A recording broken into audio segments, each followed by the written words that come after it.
Архивите го чуваат светот. Вардарска долина пред избор. Напнато во Лос Анџелес. Како да заштедите на авионски билети. Вистината за освојувањето на Еверест. Балканските градови на листата на најсреќните градови во 2025.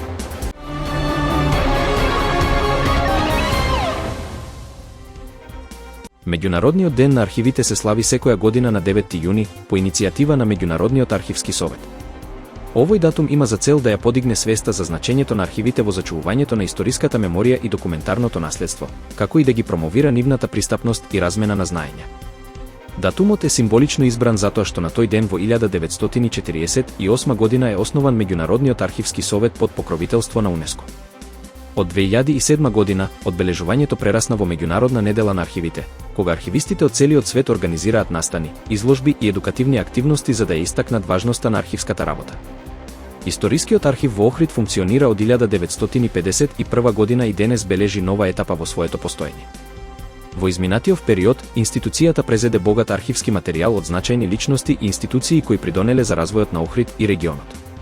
Меѓу преземените архиви се оние на Александар Лекорадик, мајсторот Наум Малезанов, професорот Павле Митрески, Гоце Џуклески, како и струшките вечери на поезијата, Нузавод и музеј Охрид и други.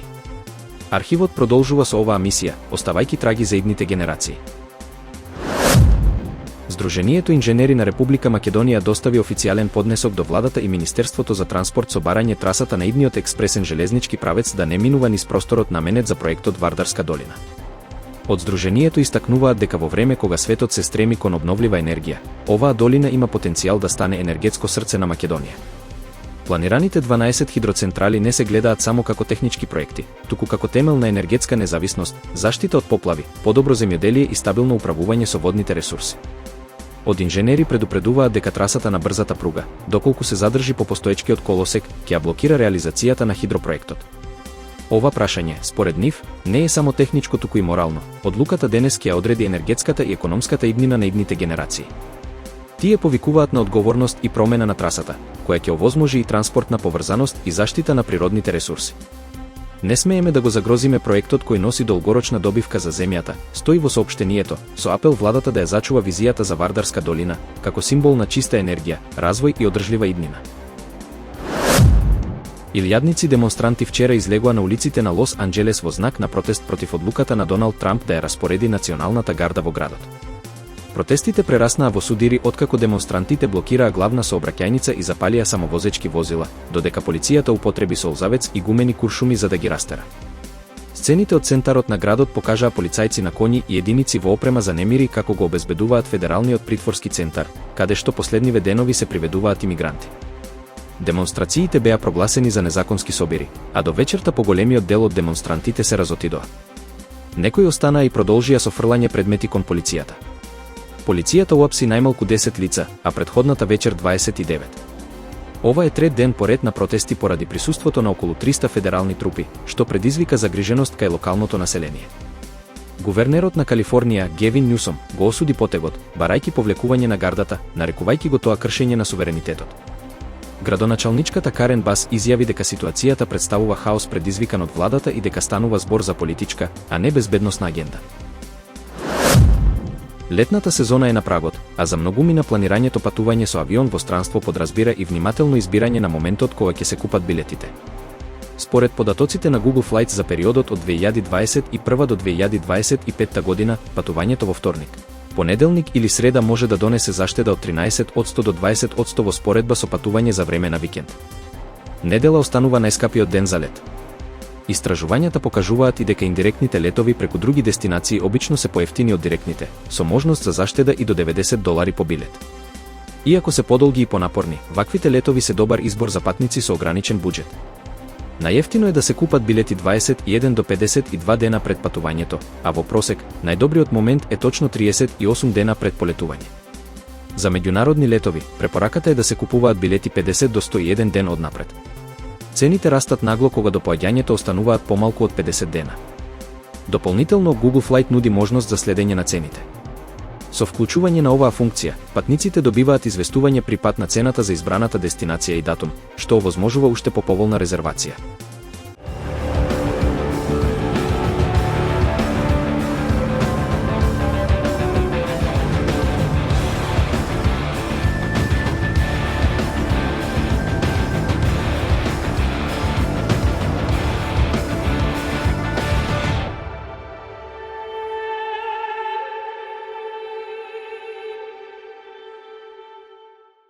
Вистина е дека на 29 мај 1953 година Едмунд Хилари и Тензинг Норгеј го освоија врвот на Монт Еверест, станувајќи првите луѓе што стапнале на највисоката точка на земјата.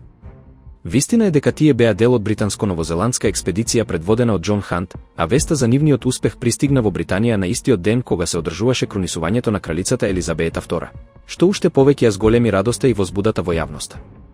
Вистина е дека дописникот на Таймс, Џејмс Морис, испрати шифрирана порака до британската амбасада во Катманду за успехот, а јавноста дозна за подвигот на 2 јуни. Вистина е дека претходно 14 експедиции не успеале да го освојат врвот, што го прави успехот на Хантовиот тим уште позначаен. Вистина е дека Хилари и Норгеј беа вториот пар предвиден за обид, откако првиот тим се откажа на 101 метар од врвот. Вистина е дека и двајцата алпинисти имаа големо искуство, Хилари со неколку хималајски експедиции зад себе, а Норгеј со 6 обиди за искачување, меѓу кои и оној со швајцарскиот алпинист Реймонд Ламберт. Вистина е дека тие до врвот се искачија преку југоисточниот гребен, а таму останаа само 15 минути. Иако тогаш не сакаа да откријат кој прв стапнал на врвот, вистина е дека Норгеј подоцна во својата автобиографија напиша дека тоа бил Хилари. Вистина е дека нивното достигнување за секогаш го промени Непал, малите села по трасата на експедицијата прераснаа во живи туристички места. Вистина е дека планинарскиот туризам денес вработува над 10% од населението на Непал, а државата добива значајни приходи од дозволите за искачување. Вистина е дека шерпасите играат клучна улога во експедициите и често преземаат најризични задачи, но за тоа се добро платени. Вистина е дека речиси половина од сите успешни искачувања на Еверест ги извршиле токму шерпаси, народ што останува символ на оваа планина и на човечката истрајност. Безбеден, мирен, чист, жив, богат со историска и културна содржина, точен јавен превоз, пространи булевари, така го опишуваме секој град, но можеме ли некој да го наречеме среќен? И што го прави еден град среќен? Одговорите на овие прашања се обидоа да ги дадат истражувачите од Лондонскиот институт за квалитет на животот. Тие анализираа повеќе десетици категории, меѓу другото животната средина, економијата, сообраќајот и начинот на управување со градовите на Балканот. А нема подобри соговорници од луѓето што живеат во нив. На нивната листа на среќни градови за 2025, во поширокото друштво на светски метрополи се најдоа и 4 града од поранешните југословенски републики: Љубљана и Марибор, Словенија, Пула, Хрватска и Подгорица, Црна Гора. Главниот град Љубљана важи за најзелената престолнина во Европа, а нејзината полица сега ја надополни уште еден медал. Љубљана е на 41-то место на листата на среќни градови, пред многу европски престолнини. Сместена е во срцето на Словенија, помеѓу Алпите и Јадранското море, на реката Љубљаница. Неформалниот символ на Љубљана е змејот, кој може да се види на грбот на градот, додека споменикот Змејски мост е еден од бисерите на сецесионата архитектура. Љубљана е и првиот европски град што се обврза дека ќе стане место без отпад. На листата на среќни се најде уште еден словенечки град, Марибор, скриен меѓу планинските масиви Похорје, Дравско поле, планината Козјак и Словенските гори.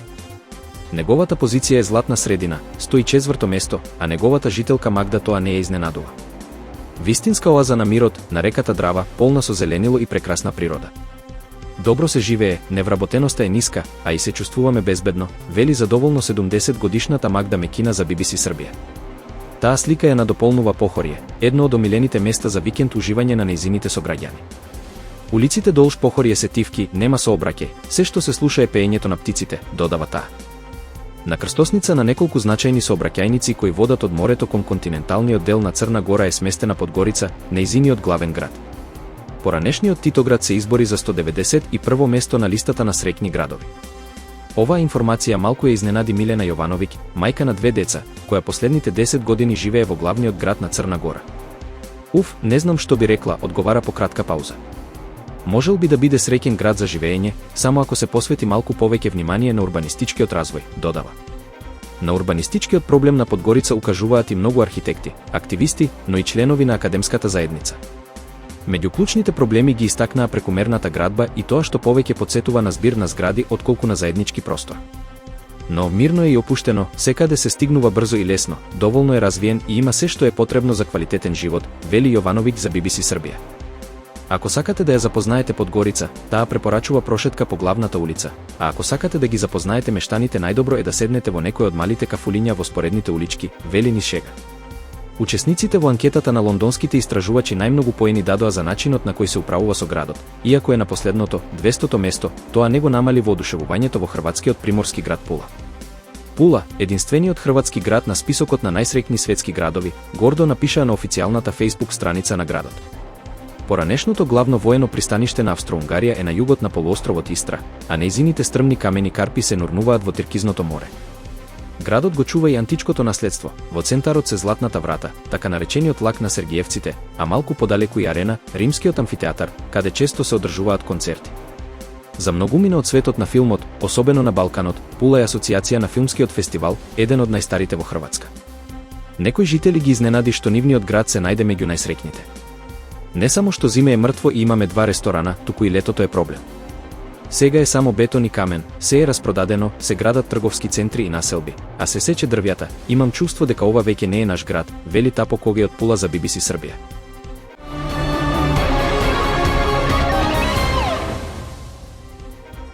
Архивите го чуваат светот. Вардарска долина пред избор.